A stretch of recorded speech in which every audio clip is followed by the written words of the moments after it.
There we go. Got lots of people joining online. Uh, it looks like kind of a sparse classroom there.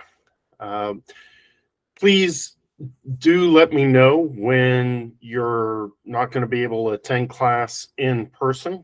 Uh, some of you do, and that's great. Some of you have made some arrangements with me because of your work schedule and that type of thing. That's fine. But just kind of let me know. Um, and generally that's fine. But again, the expectation is that you try to be in class when you can. I understand Dr. Yakos is doing a remote class today, I think, if I understood that correctly. I don't know. So, all right. I hope everyone's doing well. And I have started looking at the homework. There are 5 of you, I believe, maybe 4 or 5 of you that have not turned in that assignment. Please get that in. Again, unlike the course I taught last semester, if you're with me for that, for the unmanned autonomous vehicles, I let you set your own pace on that course, and that was fine because that's really a graduate course and kind of self-driven. Here, I really want everyone to be at the same pace. And also, sometimes in your professional life, due dates are pretty flexible, and other times they're very firm and hard. So, I want to make sure as future soon-to-be professionals out there, whether you're in industry or academia or whatever, but you need to be able to perform in both type of environments. So please get those assignments in. A couple of notes on that. Really what I'm looking for, again, is, for this first one, pretty simple. As we go through, kind of expectations ratchet up in terms of how much you do on your own and what you actually, kind of provide in terms of insights, right? So for this one, I just need some plots and I need a link to your code. Now, the plots, I think I asked for both a kind of a PNG or it could be a GIF or a JPEG. PNG is actually a good format. JPEG is probably less good format, right? Because it's compressed. So as you kind of learn to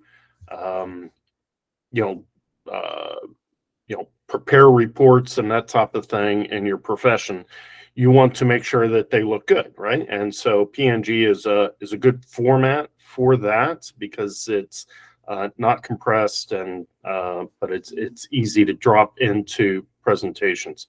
So the JPEG's good for pictures, right? Where it's good to kind of compress it to in an efficient way. Actually, we'll talk about compression late in the course. So, and then also the .fig format is kind of native to MATLAB and allows you to pull that back into MATLAB and then, continue editing your figure with axis labels and titles and other type of, legends and that type of thing, right? So learn the advantages of both of those type of formats. So I'm looking for that, plus your code. Now your code, again, as we go through the course, I'll expect higher standards, but what I want to help you do, help you learn is how to write good code. Most of you all are electrical engineers. I think this is, of course, is required for electricals. There might be some, I think there's a few computer engineers in here taking it as an elective. Still, as electrical engineers, most of us do some level of programming. It may be quite a lot of programming, or it may be a lot less, right? But the world is pivoting more and more to software-defined machines, whether that's in a smart grid type of situation or in radios or whatever, right? But more and more, things, machines are software defined, and more recently they're AI empowered and enabled. So I want to help you learn to produce good quality software, right? So I have gone through some demonstrations, and it's totally fine to pull from those and put those in. And as we go through the course, I'll maybe do a little bit less of that in terms of basically giving you the solution in lecture. But that's a gradual process. So the expectation is later on, you're going to need to do some work, just like you would in any other course with an assignment. Professor maybe doesn't give you all the answers, ahead of time for an assignment. But now it's totally fine to just take that, put it into MATLAB, run it. At least now I know you're actually, figuring out. If you haven't used MATLAB that much before, you're at least getting to that point where you can run MATLAB, you can run scripts in MATLAB and that type of thing, right? So, and you're either turning in your .m file, or you're giving me a link to a GitHub of that. So I did see one assignment where you pasted that M file into a document and then created a PDF, and that's kind of fine. It actually makes a good report, but also it's nice to have the raw .m file, right? I think the Moodle settings are available for you to submit multiple documents in your submission, so you can include your .fig, .png, and your .m file all in there, and stuff. So that's what I'm looking for. Again, as we go through this, I'll look for a little bit more of a write-up that describes insights that you're concluding and that type of thing. So, all right. So you do have an assignment now. Assignment 2, that's for AM modulation. There, I'm looking for you to create a modulated signal, kind of step by step, and then you're going to also use MATLAB's built-in function, and then compare the two, right? So then I have yet to release, but I will very shortly, an assignment on random processes, and you're going to basically generate a use MATLAB functions to create a uniform random variable, random process, draw a bunch of samples from that, and calculate the mean and the variance from that. And then we'll do something similar with the Gaussian, except there we'll change.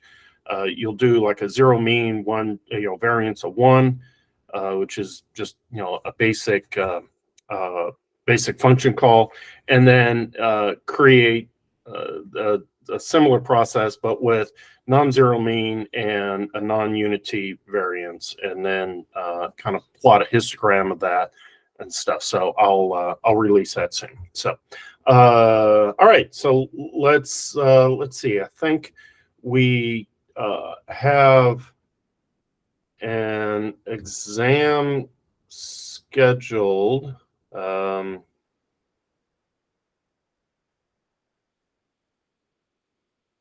Well, I thought I had that on the calendar, but let's.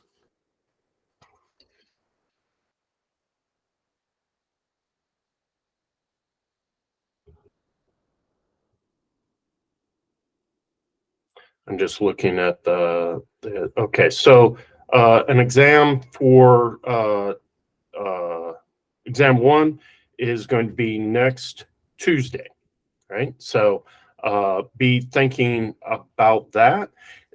Honestly, that one's going to be a little bit more of a quiz than full-blown exam, and I will on Friday give you kind of some example questions and a little bit of kind of background on what my exams look like. and stuff. So want everyone to be successful, but also hold you accountable on these things. All right, so let's dive into presentations here, lecture. Okay, so we were talking about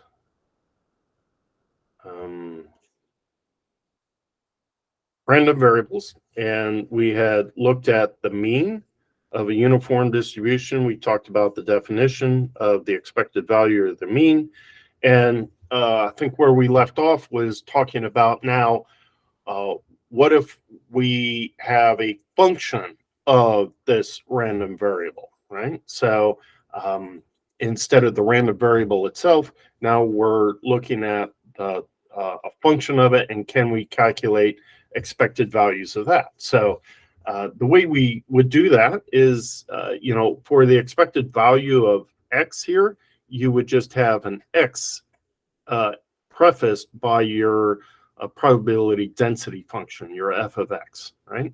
And you would integrate that from minus infinity to infinity using a dummy variable, in this case alpha.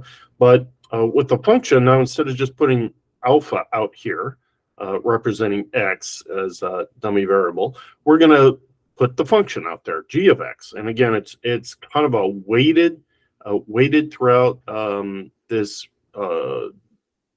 domain using the probability density function, right? So at each point of alpha, the probability density function is going to describe the likelihood of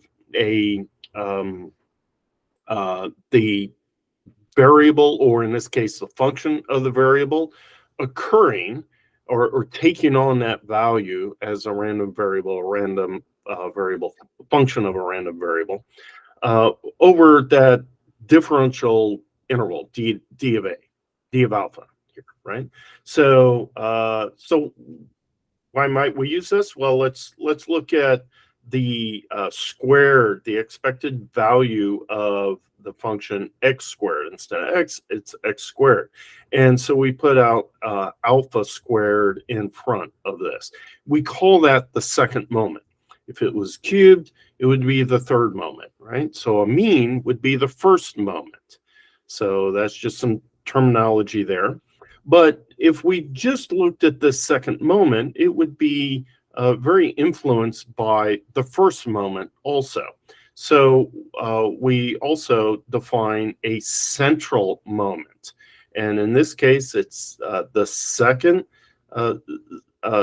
moment, because we're squaring, we're using a squared function out here in front of the PDF, but we're subtracting the mean. So you kind of have to calculate the mean first and then subtract it. We call that the second central moment. Now we're able to kind of isolate the parameters of this and just look at the mean, and then look at this second central moment, and they're distinct from each other to a large degree in most probability type functions. So a lot of times this fully parameterizes your random variable, right? In the case of a normal distribution or a Gaussian distribution, then we can specify this sigma x squared, which we call the variance, and the mean, and that will fully describe that process. If we take the square root of the variance, then we have the standard deviation. And I'm sure you're familiar with these things. You've been doing them for a long time, calculating means and standard deviation from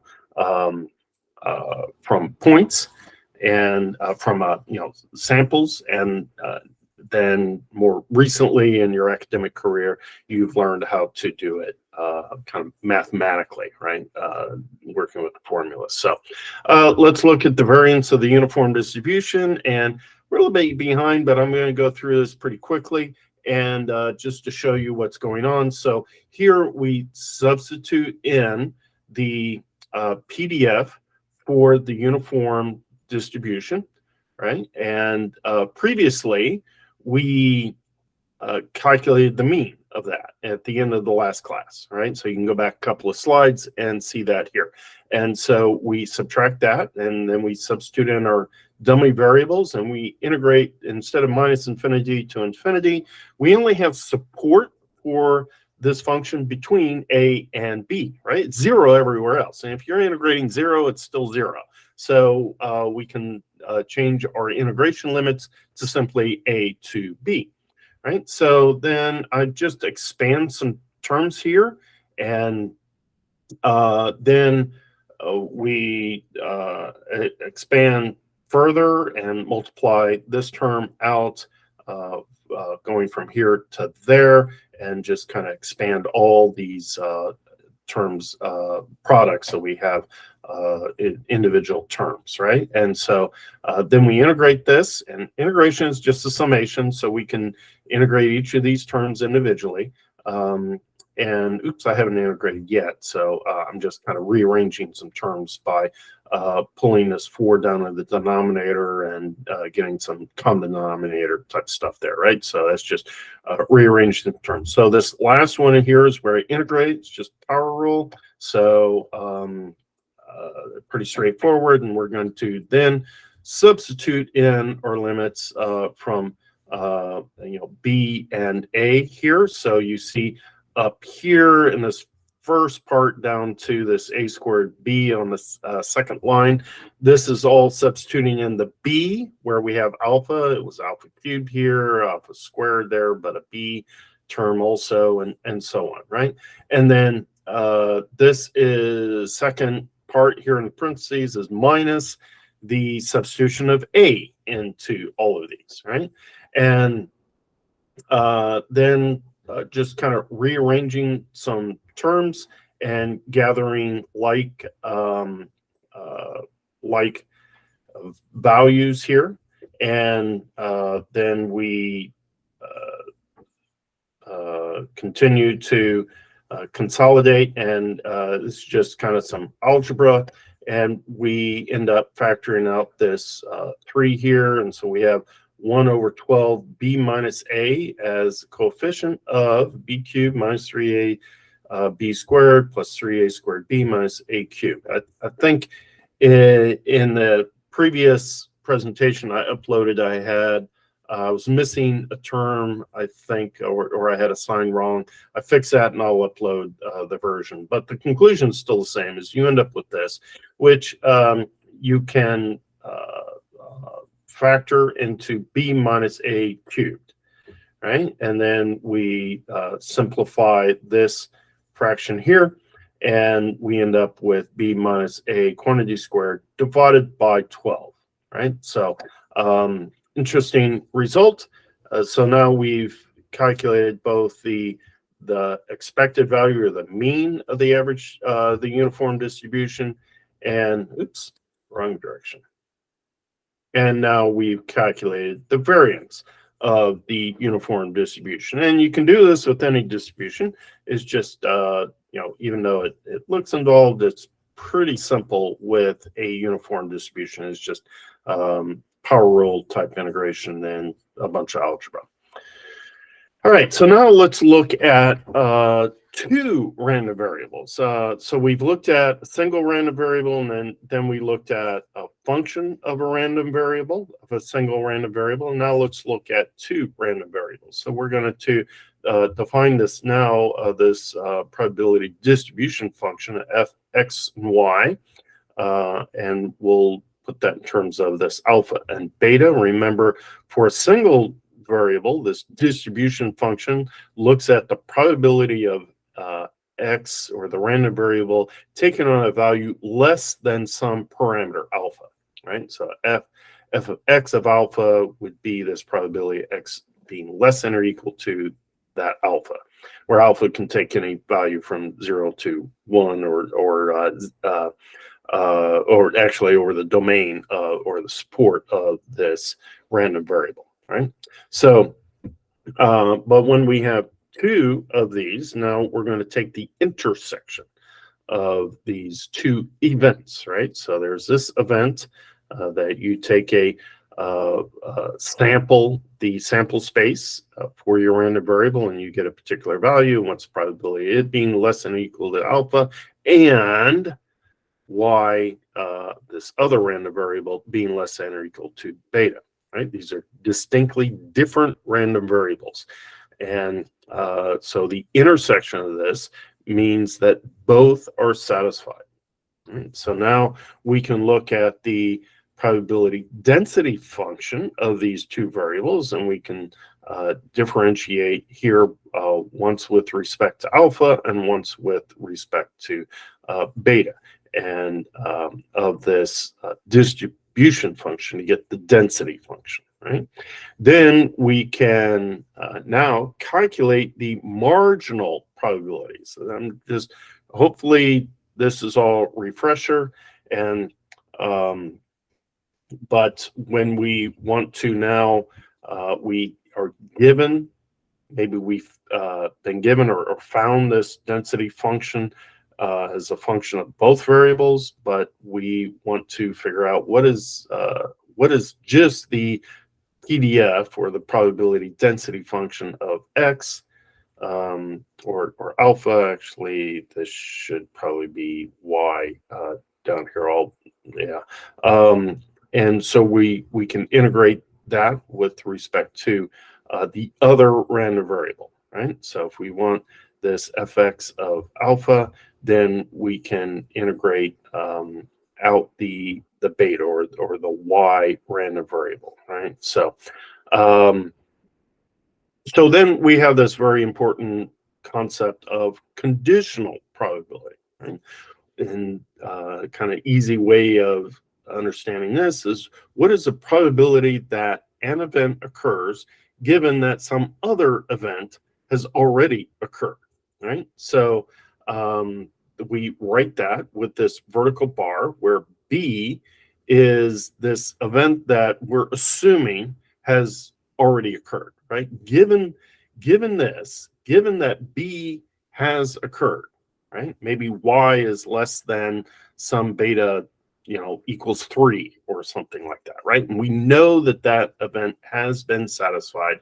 Then what is the probability of A happening, right? So we can calculate this by taking the intersection of these two probabilities, A intersected with B, that probability, and dividing by the probability that B happened, right? So then that is basically scaling this intersection, and that gives you the probability of A given B, right? Now, if a probability A given B, this conditional probability, is actually equal to the probability of A, then what does that imply? That basically the knowledge of B occurring or not, whatever that probability is, doesn't add anything to our knowledge of the probability of A occurring, right? If the probability of A given B is equal to the probability of A, then it really doesn't matter whether B has occurred or not. That means that these A and B are statistically independent. Sometimes we abbreviate that as just capital S, capital I. And that's an important concept. Many processes are statistically independent and makes some calculations easy. Others are conditioned upon each other. We need to be able to handle both situations and to recognize those situations. Right? So now that we've worked with a conditional probability, then we can introduce Bayes' theorem. And this is, I'm not going to go and prove this. I think you saw this previously. It's a very fundamental theorem in random variables. And when you're working with these conditional probabilities, right? So here we're converting, basically, we have the probability that B happens given that A has happened. Right? So we might have this, and but we might want kind of the opposite, right? The probability that A happens given B. And we can convert this if we can calculate the individual probabilities or the marginal probabilities. Probability that A exists happens and a probability that B happens, right? So this is an extraordinarily important theorem in many domains, especially engineering, and in our context, especially in digital receiver design. So here's an example, and this is what we deal with all the time in terms of digital communication receivers. So, what is a probability that the transmitter sent A, given that the receiver detected B? Right. So this is really what we want to know. Right. So in a receiver situation, in a communication situation, we have some uncertainty of some event. Right. If there was no uncertainty, if the event was certain, remember, then we don't need to even communicate it. We know it already. But there's some uncertainty of an event happening at some remote place that we call the transmitter. And we want to try to estimate what that event is at the transmitter, but using the knowledge that we have at the receiver. Now, if our communication channel is perfect and noise free and distortion free, then that's pretty easy type of process. But we deal in the real world, and therefore the receiver is observing B, right? And B might be corrupted by noise and that type of thing, right? And so it's essentially, let's say, receiving a symbol or we'll call it a bit in this case. We'll learn the difference between these shortly. But we look at some electrical signal and try to decide, does that map to a bit of 0 or a bit of 1, right? And we're examining some aspects of an electrical signal at the receiver, trying to figure that out, right? But what we really want to know is what was that value at the transmitter, right? And so what we can normally calculate when we're analyzing the system is the probability that RX detects B given that the transmitter sent A. What I mean by this is that we might model a system like you're going to do through your MATLAB assignments here. And so you can generate a transmitter, and then you can create a channel model. You can add a certain amount of noise to that. You can add a certain amount of other distorting effects, right? And you can calculate or estimate the probabilities of those things happening, right? And so we build up a simulation or a model. It could be a mathematical model. It could be a simulation, right? And then we can know what the transmitter, we can say that, okay, let's make the transmitter send a 1. Then we add in all these distortion effects and stuff. And then we want to, then we can calculate what the receiver receives, right? All in terms of probabilities, right? So let me state that as I have it written here. What we normally can calculate is a probability that RX detects B given the transmitter sent A, right? So this is kind of how we can mathematically model our system, but this is ultimately what we want to know, right? So we use Bayes' theorem here to convert those, right? So if we send A, and then we can model the probability that the receiver detects B, then we can model them multiplied by the probability of A and divide by the probability of B and get this answer, right? This answer here, the probability that A happens given that B is sent, is essentially the way that we can calculate our error rate of our receiver, right? We would like that if given B, given that we detected B, what is the probability that A was sent, right? And so we would like this uh, probability to essentially give us a 0 bit error rate, or that we always can um, uh, calculate A, what the transmitter sent, based upon what B receives with complete certainty, right? So, uh, wish that was easy, but it's not. All right, so now that's hopefully background material and a little bit of application of that background material to digital communication systems. And we'll continue to fill in these details as we go through the course, and you'll see these concepts applied over and over. This next few slides are probably going to be new material for most of you, right? And this is the idea of random processes. So let's take the idea of a random variable and kind of extend that over time, right? But still retain the idea that we can draw a random variable from a or draw a value of a random variable from a sample space, right? With some probability.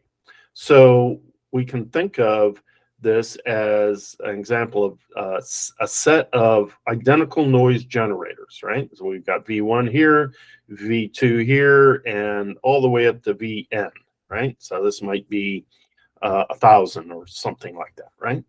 And each one of these generates a function over time, where this is, in this case, it's a voltage, a noise voltage, and at each time it takes on a value, right? So my artistic skills are not great, but each of these should be different, and they should also be a valid function, right? Where, so it's a single value type function in any given time.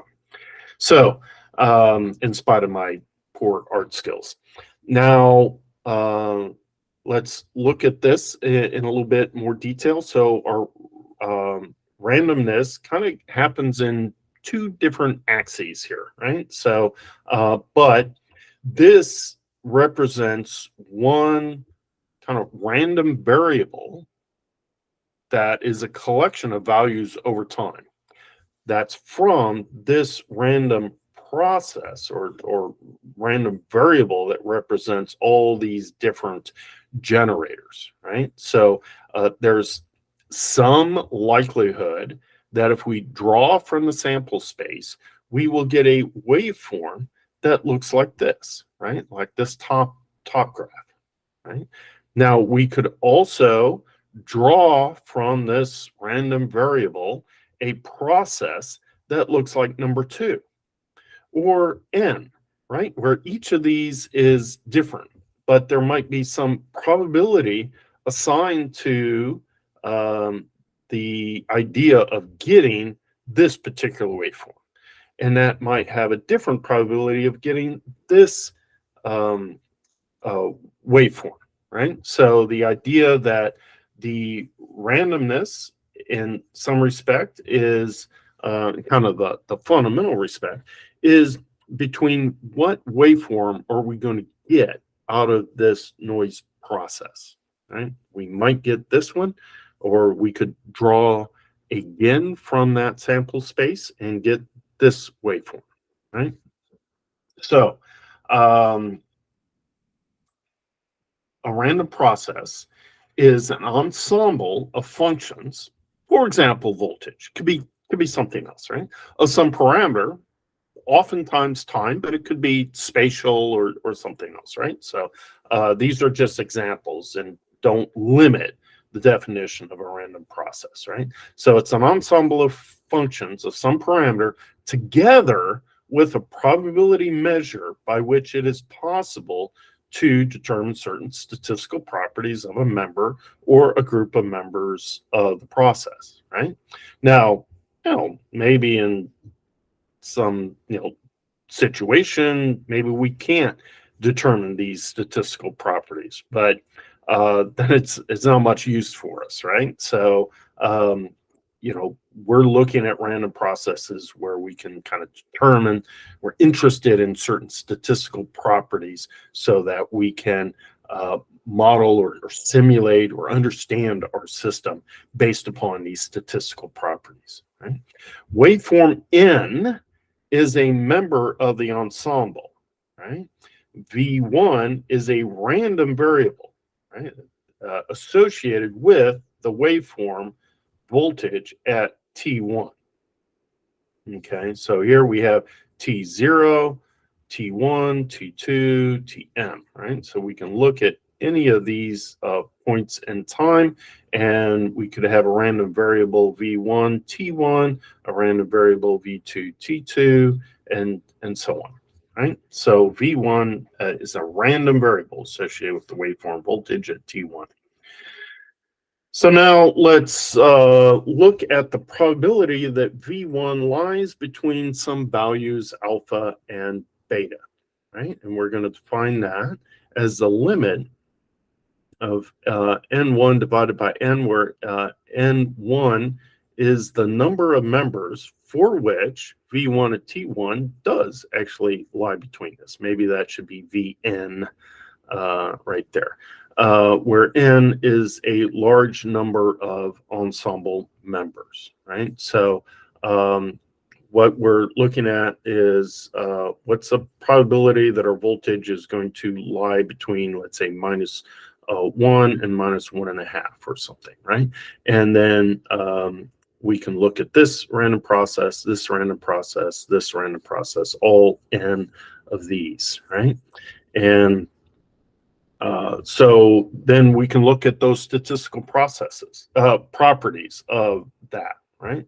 So the mean value of the process at T1 defined on the ensemble basis, right? The ensemble being the ensemble of all these different identical noise generators in this particular example, right? Now we can look at the mean of that if we take this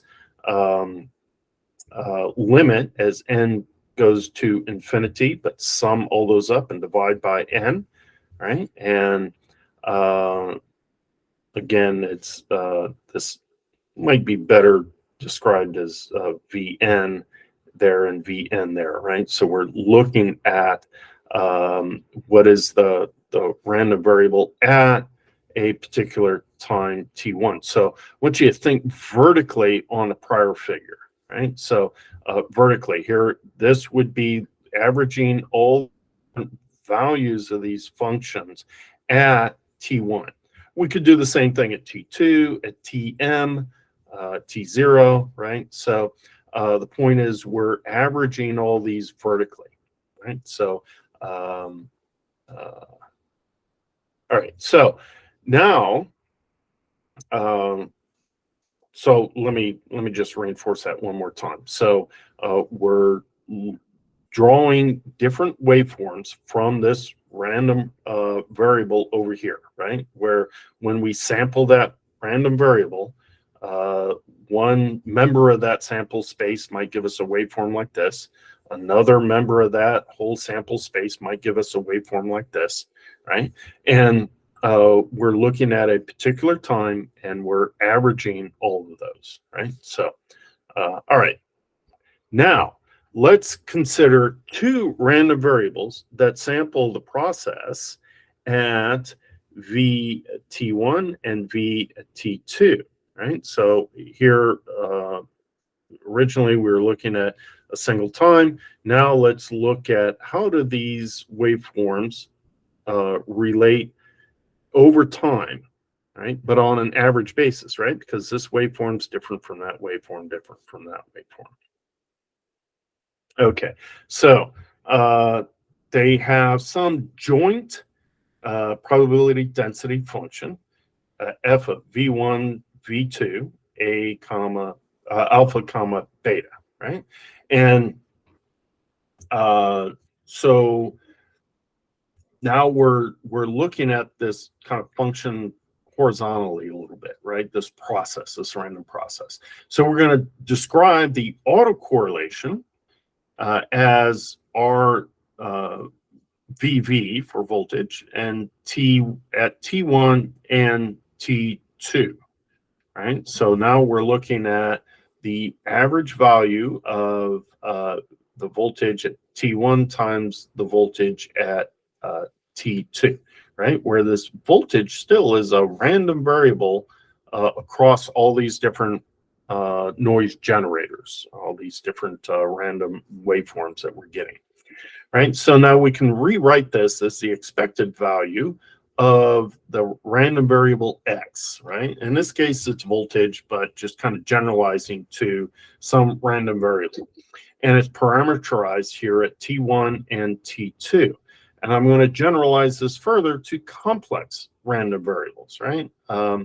And so now we're going to take the complex conjugate of this random variable at the other time, right?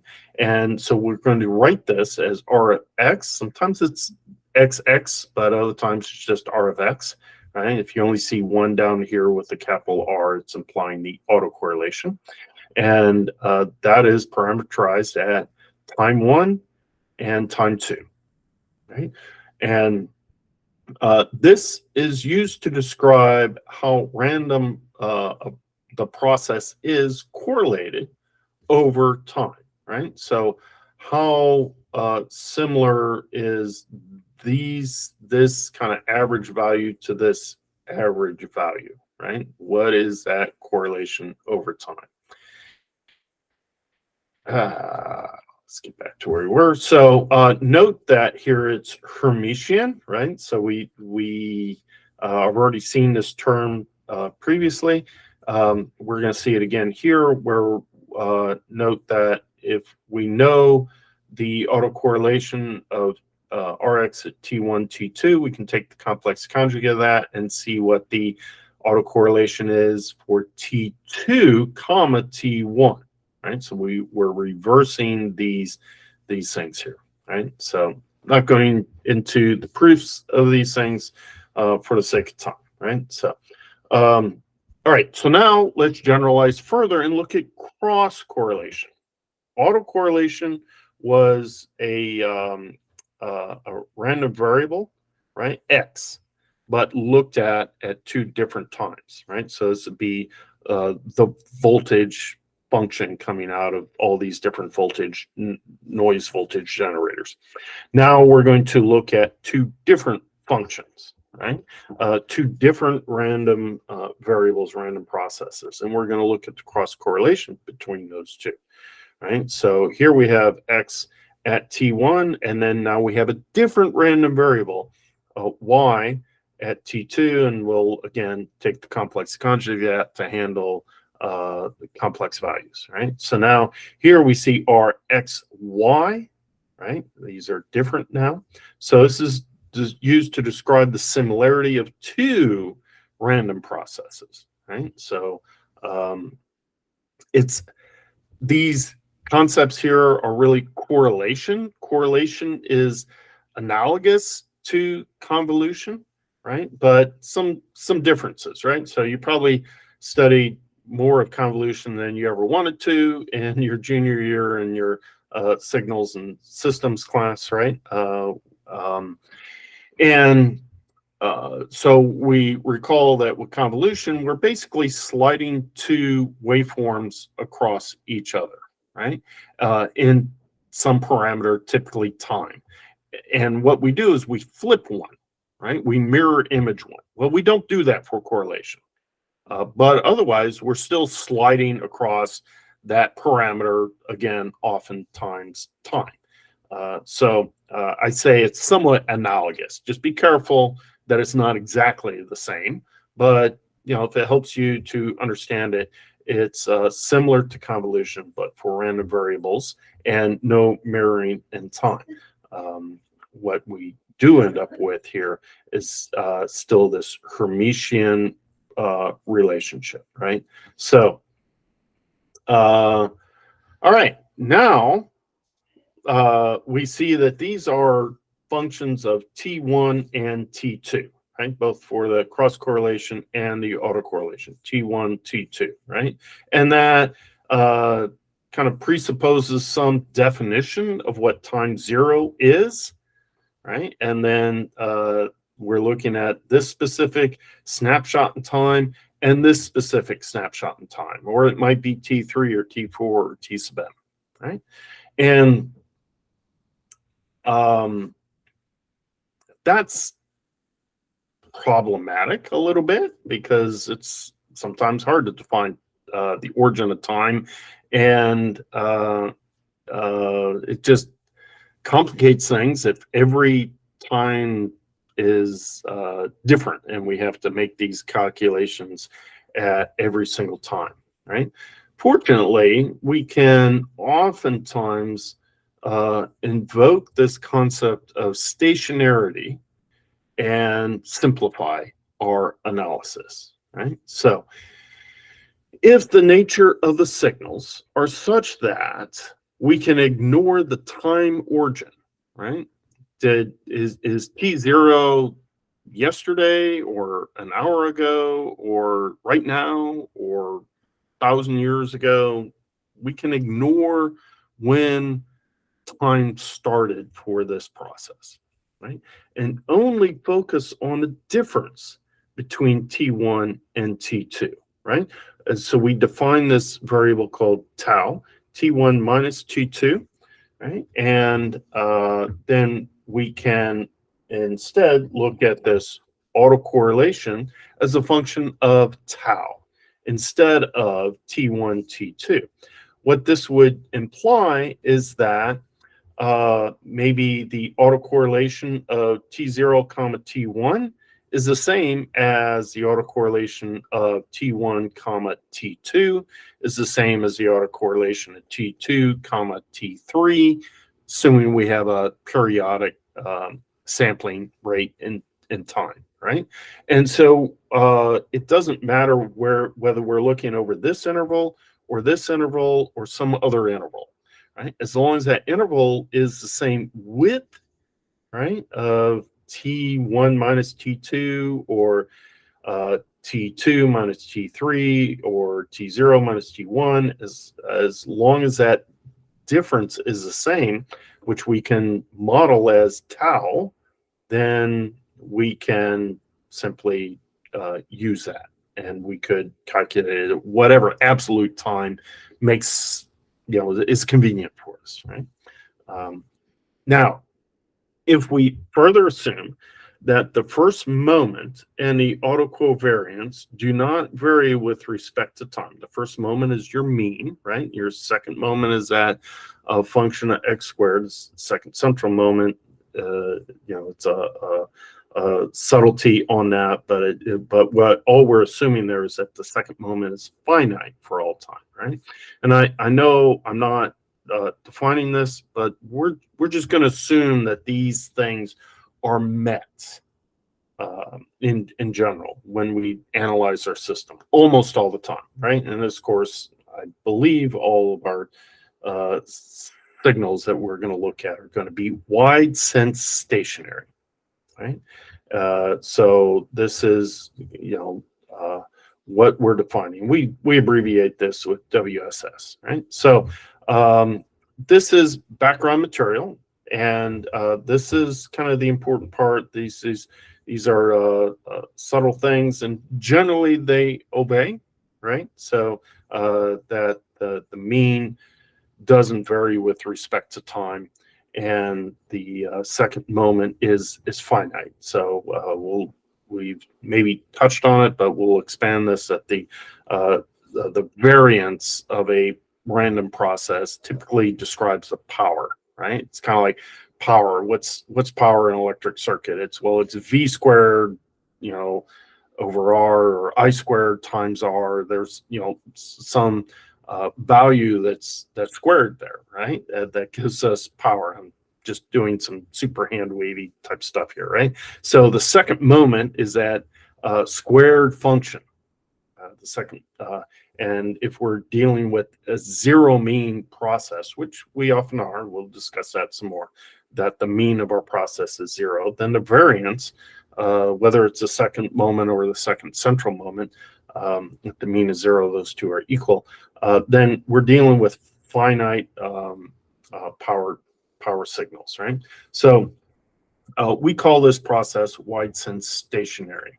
We like wide sense stationary processes, well, because most of our processes of concern can be considered wide sense stationary, and it does enable some powerful relationships, right? So, for example, if it's wide sense stationary, we can define the power spectral density, or PSD, of a function, and we write that as Sx of f, right? So it's a single random variable describing the probable distribution, right? Remember, we're dealing with random variables here, right? So it's a distribution of energy as a function of frequency. Now remember your Fourier transform, right? You might take a continuous deterministic signal, or it could be discrete. I'm sorry, but the point is that it's deterministic. You take the Fourier transform of that, right? And that gives you the frequency response, which looks at the amplitude of your signal with respect to frequency, how the amplitude of that, or the if we square that, the power of the signal at each little frequency interval, right? Or specific value. All right. Now, we're doing basically the same thing in random variables here with our power spectral density. As a density, the units are watts per hertz, right? So again, you can kind of think of that kind of subtle issue with the PDF of a function, where if you have a continuous type of random process or random variable, and you look at the PDF, the density function, the probability that it's a specific value tends towards 0, right? But the probability that something exists over a finite range is oftentimes a finite value within the support of that function, right? And so that's kind of what we mean by density, right? So it'd be watts per some range of frequencies, right? And so this kind of normalizes it to a certain bandwidth, right? We can view this in terms of like a 1 hertz bandwidth, but we might look at it over some 100 hertz or 100 megahertz or something like that, right? So again, without proving it, we can invoke the Wiener-Khinchin theorem here. I'm not sure I'm pronouncing it right, but it's a very fundamental theorem that basically says that analogous to our deterministic systems, where we take the Fourier transform of the time domain amplitude, and that gives us the frequency domain amplitude, here we'll take the Fourier transform of the autocorrelation of the function, and that gives us this power spectral density, right? So this Rx is this autocorrelation in the time domain, right? And since we're kind of looking at that expected value of these two variables are multiplying each other, then it kind of is giving us this power in part of the power spectral density, right? So this is taking that amplitude and squaring it or multiplying it by itself, just at different time offsets. And that gives us, when we take the Fourier transform, gives us this power spectral density, now dimensioned in F. So we can also look at a cross spectral density, right? So we're going to do this kind of all the time. It's second nature, right? This may be a little less often, but important in looking at the response of a system, right? So here we would take the Fourier transform of the cross correlation, and then that would give us, okay, now note the order of these parameters here. If we take the Fourier transform of x, y, the cross correlation of x, y, then we get the power spectral density of XY. If we wanted YX, we just take the complex conjugate. Again, it's Hermitian type symmetry there. All right, so super handy, but note that we're dealing in tau here. So that's assuming that we're wide sense stationary here. All right, still assuming wide sense stationarity, then we can look at the energy of this system, right? So, or the power in this, and that's our expected value of xt squared there with that absolute value there, and then we can consider that as Rx at a tau of 0, right? So if it's at tau of 0, then this T1 is equal to T2 in that, right? Tau is equal to T1 minus T2. Well, if they're equal, then you're tau 0, right? So we can, now we have these two, the random variables essentially squared, right? At that same time. And so that could give us, we can calculate the power that way, or we can look at the integrating this power spectral density over frequency, right? So if it's a density, then we want to remove that effect of that, interval of frequency. We just sum it all up, right? That's all we're doing there. Now, this is analogous to deterministic systems, as I said. If h of t is the impulse response of a linear time invariant system, okay, deterministic linear time invariant system, then we know that the frequency response of the system is the Fourier transform of that, right? And so now we can also look at what is the cross correlation of X and Y. Now here, X might be the input of the system and Y would be the output of the system. And we want to look at that cross correlation, right, as an example. So if we know that this is the response of the system, then we can do this convolution here, right? And now that gives us this cross correlation, but maybe we want to know what is the actual output, right?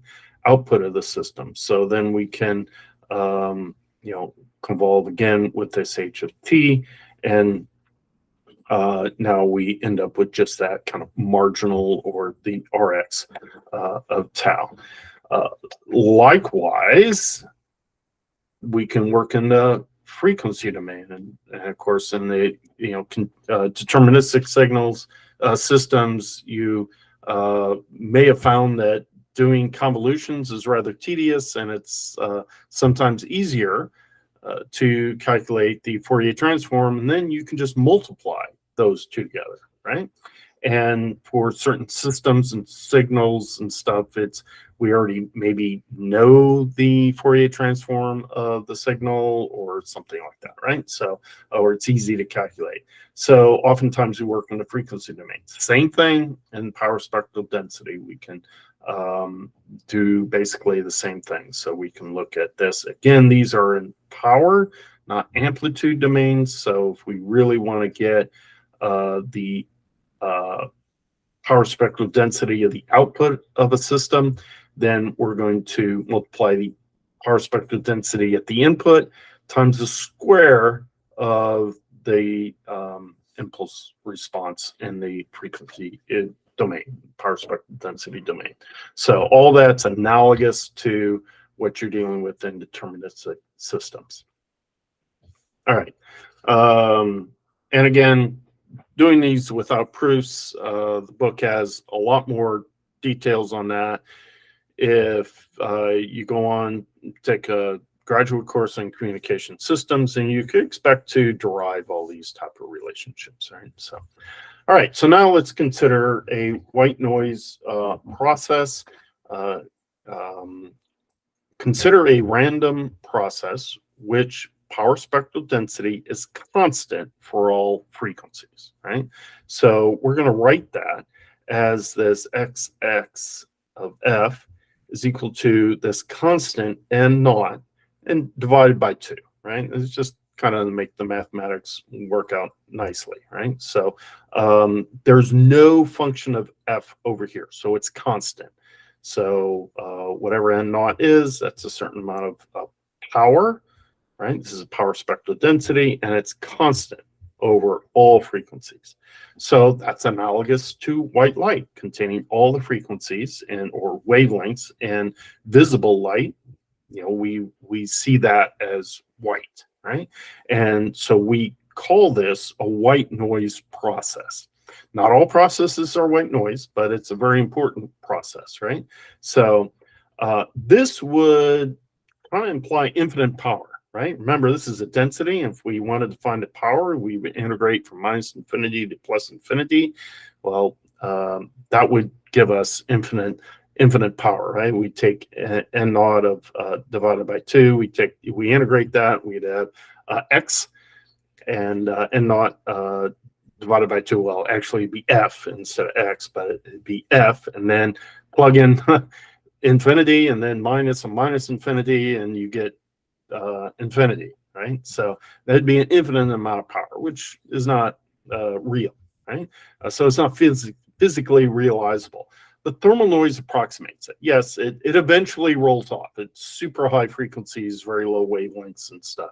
It rolls off. But for the regions that we are normally interested in digital communications, this is a reasonable approximation for the power that thermal noise produces.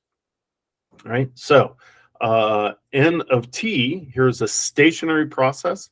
It's a zero mean process. It's just as likely to have a little tiny positive voltage of a certain magnitude as is a negative voltage of that same magnitude. So they're all going to even out, and so the mean is going to be 0, right? It's a Gaussian process. It's a white, a white process, which power spectral density, Sn, is equal to this n naught over 2. Now we can actually put that in terms of Boltzmann's constant and the temperature in Kelvin, right? So there's Boltzmann constant is joules per Kelvin, degree Kelvin, right? So T here has to be, it's not Fahrenheit, it's not Celsius, it's Kelvin, right? So this is often termed additive white Gaussian noise, or AWGN. So we're going to see this as being ubiquitous in communications and is often the limiting performance factor in performance. So we might have other processes, maybe we can mitigate those or reduce those, but we're almost always going to be dealing with this, right? So this is how we can analyze the fundamental or the best we can get in a communication system. All right, finally, we'll talk about ergodicity, another kind of advanced topic that you would explore a little bit more in a graduate course, actually maybe a high-level graduate course, right? But it's an important concept, so we're not going to look at it deeply, but we're going to talk about it conceptually, right? So our statistical treatment of a random process would require us, right? All the math that I've shown you would require us to sample many members of the sample space. That is inconvenient. Basically, if we go back to this diagram here, we would need to sample this one and this one and this one. So we'd have to have all these different random generators. There's N of these, not just 3, right? There's N of these. And we would need to sample all of those to be able to figure things out, right? To look at our system. That's inconvenient. We can often instead draw many samples in time, or maybe our dimension is space or something, right? X or Y in some or latitude and longitude or something, right? But we're going to normally talk about time. But we can draw many samples in time from a single member, right? One of those random noise generators. and perform our statistics across time and amazingly get the same results, right? Think horizontally in the earlier figure, right? So now we're going to, well, previously we looked at kind of vertically, right? Now we're going to just look kind of horizontally and sample all this, with at different values of time, and then calculate our mean or variance and that type of thing in that way, right? And we're just going to say that that would give us the same value of doing it vertically, right? Um,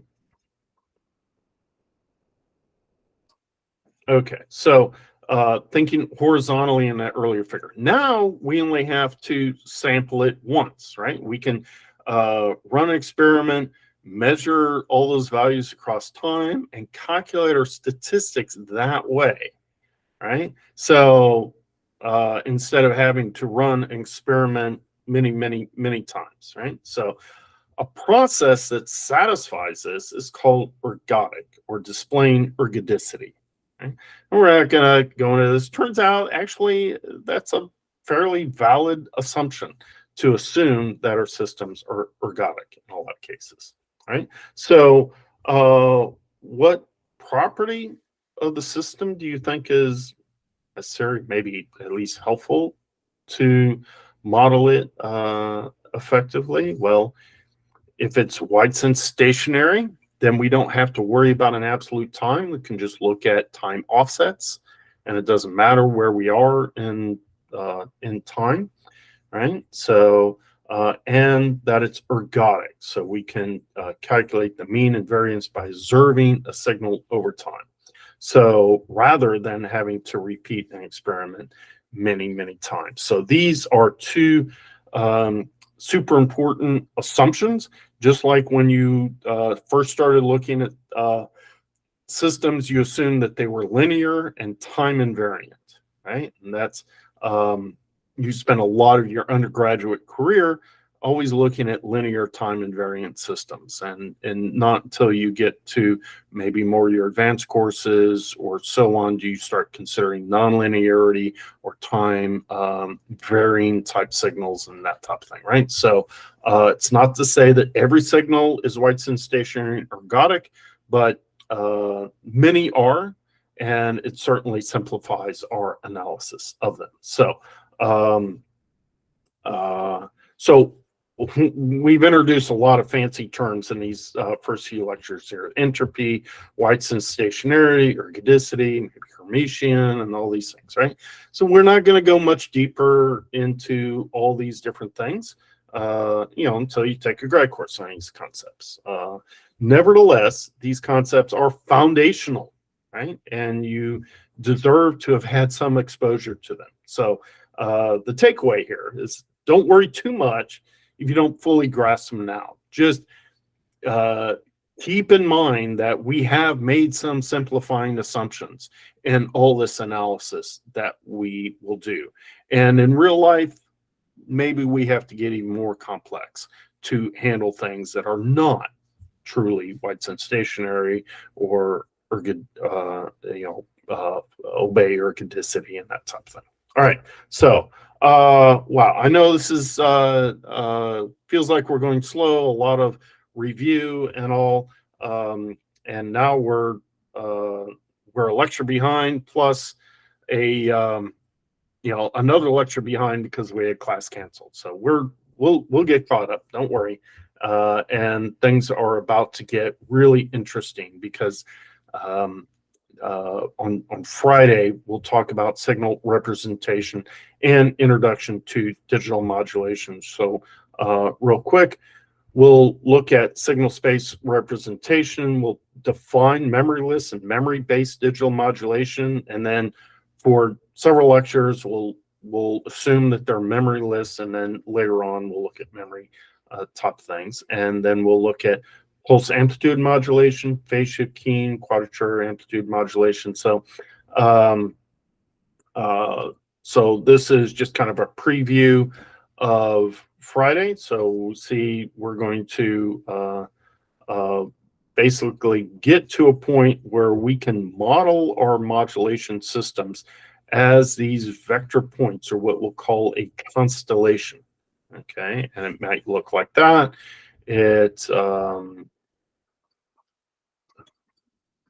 Let's see, let's get some more fancy ones in here. Whee, lots of, okay, so here, this is pulse amplitude modulation. And so we could send a 0 or a 1. We're not sending those, we're sending vectors or signals that are represented by vectors that have a kind of value of 0 or a value of 1, or some of these type of things here. So that's a little highlight for what's coming. So I think I'm almost out of time. I'll let you all go here shortly. So any questions?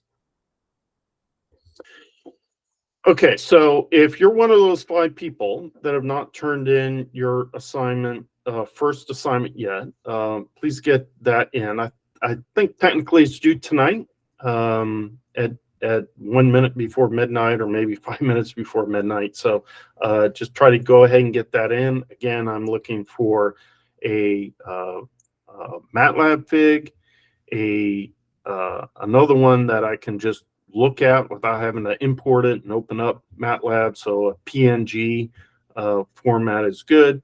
So you should learn how to save that. And you can do that interactively, or you can do that via command, a save fig, and then you can pass in an optional argument that not just has a file name, but also the format that you want to save in. Okay? And then your M file, your M file. And again, start incorporating good discipline in how you write your code, including comments and kind of breaking up sections and that type of thing. And then you can start to work on the amplitude modulation, and then I will shortly finish writing up the random variable. Now that we've completed random variables, we'll have you learn how MATLAB can generate some random variables for you and that type of thing. Okay, any questions?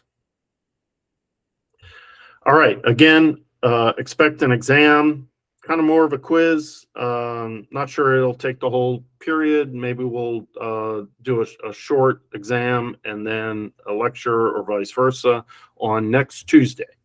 So be prepared for that. I'll let you give you a little bit more idea on what that exam might look like on Friday. Okay, I'm going to stop the recording now.